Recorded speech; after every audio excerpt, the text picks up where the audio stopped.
I had historic back-to-back calls with President Putin, very successful calls, I might add, and President Zelensky, and my team also spoke with the Secretary General of NATO on numerous occasions, and we're working very hard to get that war brought to an end.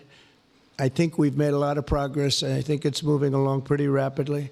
Once again, demonstrate the power of our country's unique friendship. This is indeed a unique friendship.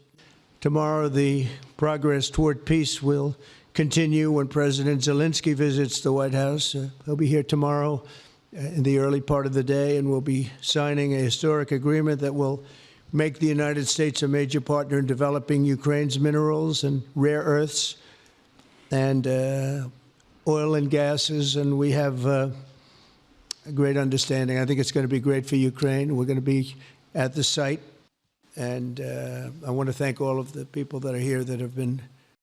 The American taxpayers will now effectively be reimbursed for the money and hundreds of billions of dollars poured into helping Ukraine defend itself, which by and of itself is a very worthy thing to do. That we now have to start rebuilding our own stockpiles. Additionally, the minerals agreement will provide the basis for a more sustainable future relationship between the United States and Ukraine.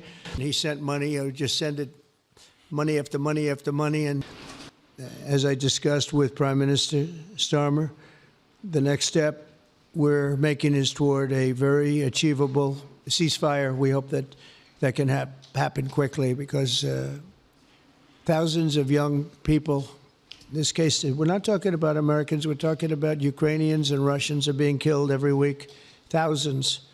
Members of the G7. Tomorrow, the progress toward peace will. The disaster in Ukraine shows exactly why it's so important for the United Kingdom and other NATO partners to make large investments in their defense capabilities. In many cases, 4% or 5% of GDP would be appropriate, and thus stimulate the long-term prosperity that will help.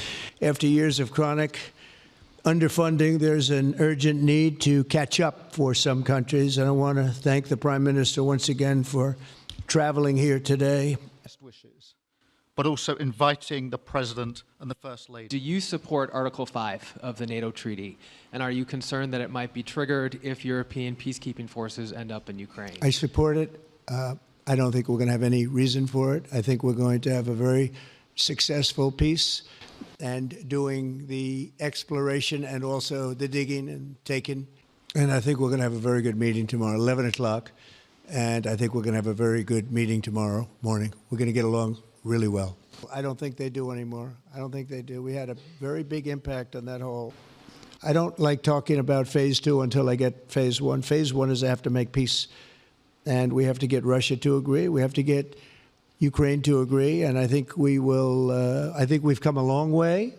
I believe we're going to get it done. I wouldn't say that if I didn't think so. Thank you very much, sir.